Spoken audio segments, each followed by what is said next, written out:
This is really important. What he's saying is, alright, you want to make tawbah now.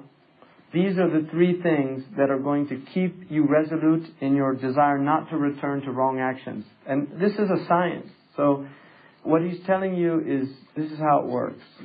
The first is that you flee from that place that you fear going back into your wrong action. So if your wrong action, if somebody's making tawbah from kaba'ir, it's pretty easy.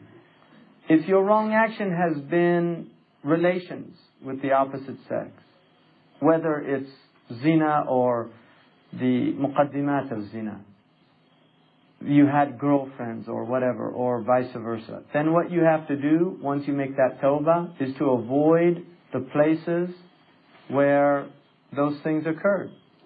So if you're at the university and you met people at the cafeteria and there was mixing and people know you, you leave that place. You don't go back to it.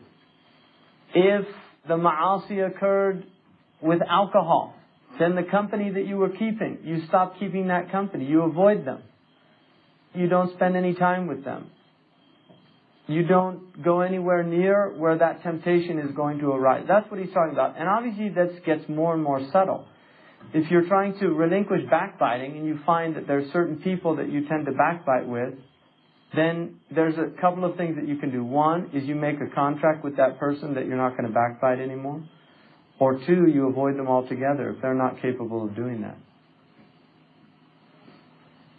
The second is اتهام النفس بوجود بقايا النزوع إليه حتى تكون على حذر منه. To suspect the soul or the ego, the self, to suspect the ego that remnants of its inclinations towards that thing that you are trying to remove from the self is still there, in order that you can maintain your vigilance against it. So you've made tawbah from the thing that you're trying to avoid, changing yourself. You look at yourself. What are the things you want to remove from yourself? What he's saying is, you feel contempt towards those things, but they're appetites, because that's the nature of wrong actions. They're appetites, or we wouldn't keep doing them. People have appetites towards these things. What he's saying is, suspect yourself. Even though you've made tawbah, still consider yourself that it has inclinations towards these things. Don't say, Alhamdulillah, I made tawbah, I'm not worried about that anymore. No, he's saying, don't trust the self. Suspect the self. اتهام النفس بوجود بقايا النزوع إليه حتى تكون على حذر منه. وإلا وقعت فيه قبل الشعور بسببه أو وقته. Or else, the same thing's going to happen and you won't even be prepared for it. It might even happen without your being aware of it, because you've gone back into your heedlessness or the time that you did it. الثالث, so that's the second thing. الثالث إشغال النفس عنه بما يقابله حسا في الحسيات ومعنى في المعنويات دون تعريج عليه، لأن الوجه الذي خرج عنه لأجله أولى من الوجه الذي خرج عليه.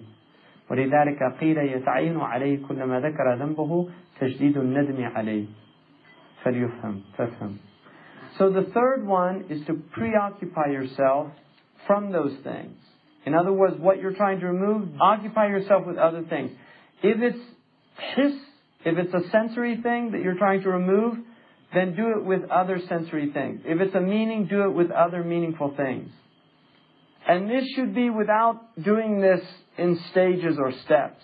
Because the means by which you get out of something, in order to get out of it, this precedes what you're getting out of. In other words, that thing that you're trying to get out of, once you're out of it, that's the most important thing, to be completely out of it. That should be your priority. And for that reason, it's an obligation that every time you remember your wrong action, to renew your remorse about it. To renew your remorse about it. So understand this. And then he says, دواعي الرجوع إليه ثلاثة.